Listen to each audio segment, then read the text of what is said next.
নমস্কাৰ মই ধৰিত্ৰী হাজপাৰৰ পৰা আপোনালোক সকলোকে স্বাগতম জনাইছো। এতিয়া এজোৰ মই আপোনালোকক টচৰ কাপোৰ দেখুৱাবলৈ লৈছো। যদি পছন্দৰ ভিতৰত পৰে তেনেহলে স্ক্ৰিনশ্বট ল'ব আৰু আমাক কন্টেক্ট কৰিব। ভিডিঅ'টো বেছি দীঘল নকৰি এজোৰ ধুনীয়া একদম আনকমন এটা ডিজাইনত আমি বোৱাই আনিছো। আপোনালোকক কাপোৰযোৰ খুলি দেখুৱাই দিছো। যদি পছন্দৰ ভিতৰত পৰে তেনেহলে আমাক কন্টেক্ট কৰিব।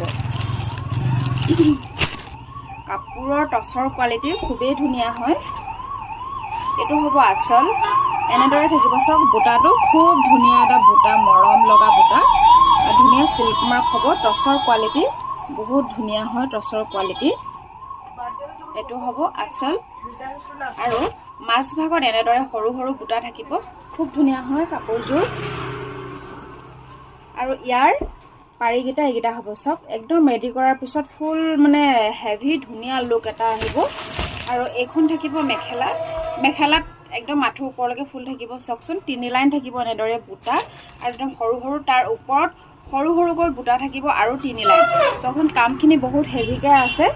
তাৰপিছত এইটো থাকিব ব্লাউজৰ পিচ আৰু এইটো থাকিব এটা পাৰি। খুব ধুনীয়াকে আছে আৰু গোটেই কাপোৰযোৰ এনেদৰে আহিব। যদি পছন্দৰ ভিতৰত পৰে তেনেহলে স্ক্ৰিনশ্বটটো ল'ব আৰু আমাক কন্টেক্ট কৰিব। Thank U.